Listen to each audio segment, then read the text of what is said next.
que je procède au nom de toute la nation sénégalaise à la remise officielle du drapeau national à notre équipe de football en route vers la Coupe d'Afrique des Nations Maroc 2025.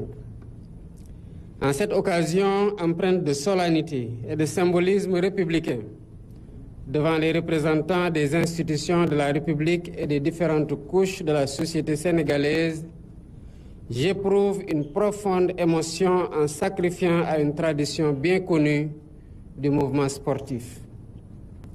En vous confiant le drapeau national, la nation vous confie une mission sacrée: porter haut les couleurs du Sénégal, défendre l'honneur d'un peuple uni, écrire une nouvelle page de notre épopée sportive. Chers Lions, le drapeau que je viens de vous remettre n'est pas un simple étendard. C'est le souffle d'une nation, le symbole de notre dignité, de notre honneur, de notre unité. Il incarne le travail, la foi et la persévérance de millions de Sénégalaises et de Sénégalais qui croient en vous, qui vivent à travers vous et qui vont vibrer à chacun de vos gestes en terre marocaine. Tout footballeur aurait aimé être à votre place. Si le choix du sélectionneur s'est porté sur vous, c'est parce que vous représentez aujourd'hui l'espoir et l'exigence du peuple sénégalais en termes de performance. Faites preuve d'une solidarité exemplaire. Restez unis par le même objectif.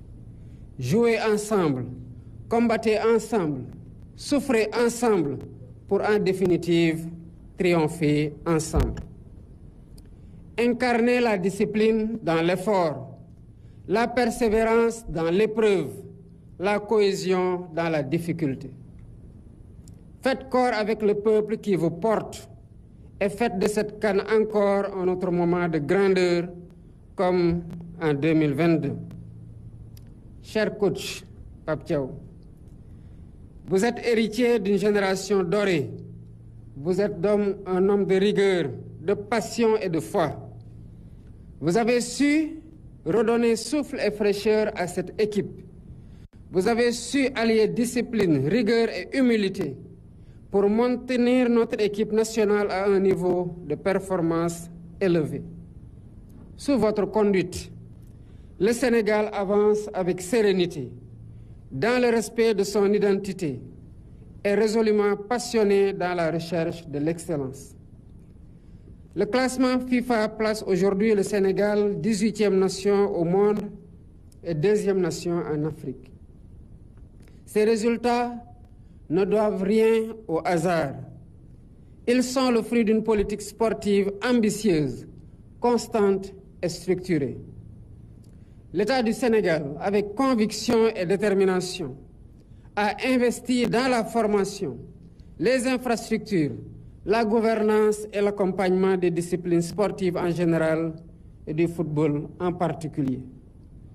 Car je crois fermement que le sport n'est pas seulement une activité ludique, un jeu. Il est plus qu'un jeu. Il est profondément un moyen d'éducation, un moteur d'unité et un levier de développement économique et social. Je salue les multiples initiatives privées nationales et internationales dans le football.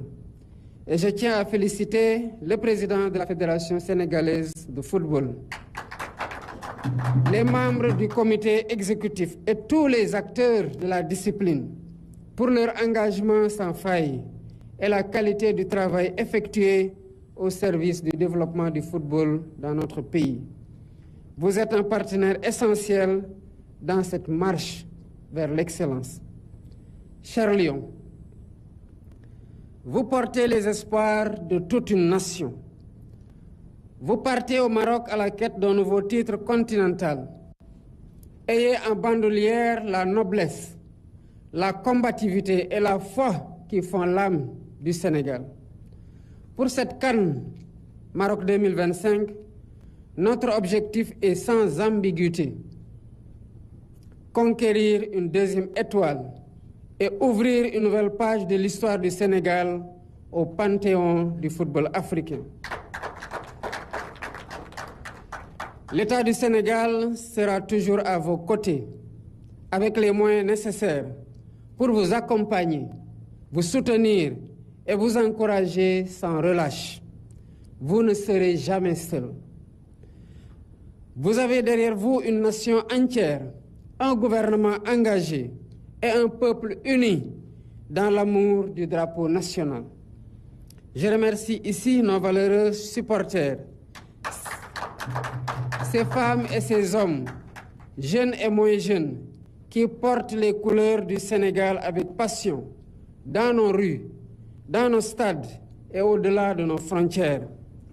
Je vous exhorte, chers supporters, à continuer dans la cohésion, la discipline et l'unité, car c'est ensemble, dans la fraternité et le respect, que nous serons plus forts.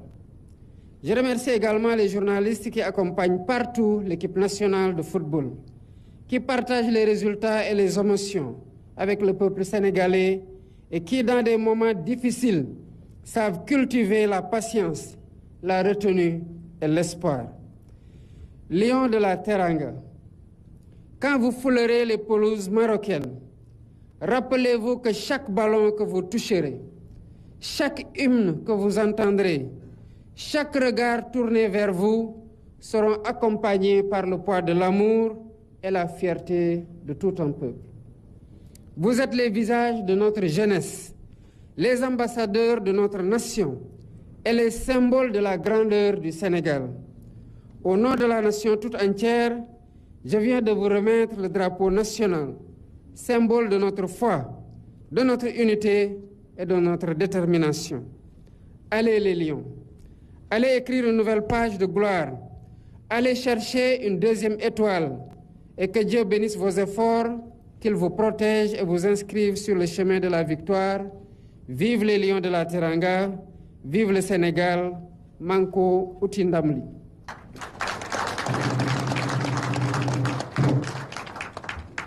mbokk Sénégal mbégte gu rëy laa am ci jël raay ak Sénégal tey jébal ko ñii nga xamante ne ñooy suñu soldaar ci Maroc.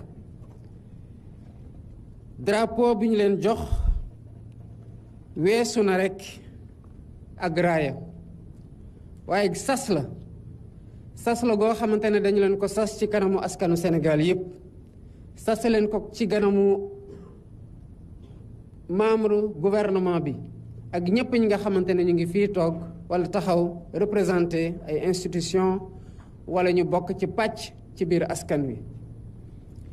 drapeau gi saa ñu lañ ko joxee rek mission gu ñu leen jox mission gu kawe la sas gu rëy la.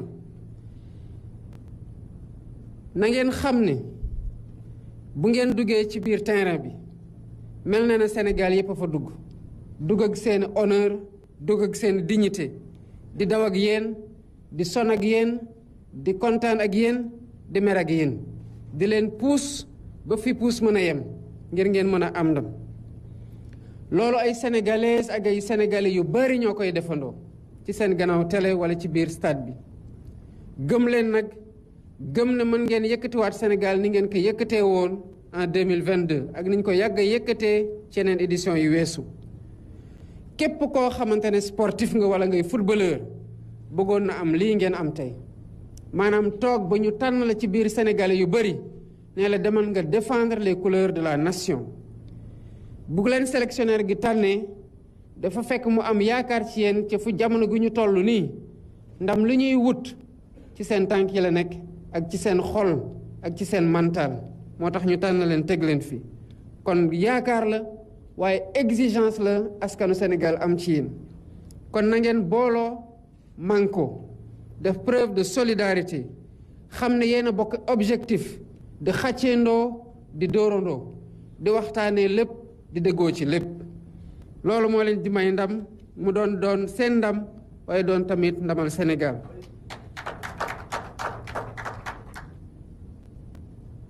coach Pape Thiaw da nga bokk ci génération boo xam ne dafa yëkkati raaye Sénégal ci football ci àdduna loolu ngeen def ko ak ay rigueur ba tax Sénégal gën a ñeme gën a découvrir potentiel am gën a xam lan la mën a def te moo waral tey génération bi ñëw topp seen tànk ba nekk motif de satisfaction et de fierté pour ñun ñëpp. kon yow nit ku ànd ak rigueur nga ci li ngay def nit ku ànd ak passion nga ci li ngay def waaye nit ku ànd ak gëm-gëm nga ci li ngay def. Sénégal ak yow mu ngi continuer di avancer ba ñu nekk tey ci classement FIFA 18e nation ci àdduna ak ni réew àdduna bëree yépp nekk tey ñaareelu réew ñi ci gën a xarañ ci Afrique. résultat yi ngeen am du hasard rigueur la ak politique sportive ci côté état ak ci seen encadrement waaye tamit ak ci gëm-gëmu gaynde yi kenn ku ne ci ñoom nekk ci biir terrain bi gàddu responsabilité nii li ñuy may ndam di sargal Sénégal ci loxoom la nekk ci tànkam la nekk ci xolam la nekk ak ci xelam. kon loolu moo tax Sénégal yàgg investir ci infrastructure ci gouvernance ak ci politique sportive de façon générale waaye football de façon en particulier. football bi ngi nekk seen métier te tax ñu toog taxaw fii tey di leen yëbal ni ay ndawu Sénégal weesu na ak po c'est plus qu'un jeu. moo tax dañ ko jàppee moteur d'éducation dañ ciy jaare yar suñu ndaw ñi jaare ci suqale réew mi économiquement waaye tamit socialement. may bëgg a jeexal ci féliciter le président de la fédération waaye féliciter membre comité exécutif bi yépp ak ñëpp ñi nga xamante ne ay acteurs lañu de près et de loin dans l'ombre ou sous les projecteurs di liggéey ngir qualité résultat travail bi ngeen di am ak résultat yi nga xamante ne mooy suñu résultat. cher Lion gaynde yi yéen a ngi dem Maroc uti ci beneen raaya mooy beneen étoile mooy beneen coupe na ngeen xam ne que loolu dem ba jeex moo leen koy may waaye yàgg ngeen ko def. war na ngeen ñu ci bi ngeen demee yàggul dara Congo que nekk extérieur nekkul handicap ci biir terrain bi 11 contre 11 la talent moo fay nekk ak joxe lépp ba jeex te na ngeen xam ne nu ñuy supporter équipe ni leen di Sénégalais di supporter moo ko ëpp foofu ngeen gis leen ngeen bañ leen gis na ngeen ko yëg bu baax a baax xam ne que vous n'êtes pas seul et vous ne serez jamais seul. État du Sénégal dina nekk seen wet taxawu leen jox leen conditions yu war accompagner leen soutenir leen ak ñëpp ñi nga xamante ne dinañ ko def te bokk ci yeneen pàcc ci biir réew mi. di jaajëfal bu baax supporters yi muy góor ak jigéen mag ñi ak ndaw ñi ñii nga xamante ne raaya Sénégal bu yëkkatoo ci kaw ñu wane suñu mën-mën di pousse lépp doon modèle de supporter ci stade yi biir réew mi ak bitim réew yéen lañ koy sargale kon gàcce ngalaama yéen. di sargal bu baax journalistes yi yéen ñi nga xamante ne yéenay accompagner équipe bu fu mu nekk xam nañu ne yéenay dund mbir mi ci biir tàng-tàng gi xëy na ñun sax gën nañoo sore di seetaan ci télé yi waaye yéen ñi koy gis en direct waaye di joxe résultats yi di joxe émotion yi di joxe passion yi waaye di ko def ak patience di ko def ak retenue waaye di ko def ak dal ak yaakaar gi nga xamante ne moom ngeen di transmettre kon gàcce ngalaama yéen tamit yéen journalistes yi. mbokk Lions yi na ngeen xam ne que ndaw Sénégal yi dañuy gis seen bopp ci yéen ngeen nekk ambassadeur ak symbole ci lii di wane ne suñu askan gu mag la suñu réew gu mag la. kon ci tuuru Sénégal drapeau bii ma leen jox nii na ngeen xam ne mooy mandarga suñu gëm-gëm mandarga suñu booloo ak suñu mbokkoo waaye mandarga suñu détermination dem jëli ndam li nga xamante ne moom la yeneen dëkk yi ngeen fa dajeel am pour daje foofu ci Maroc.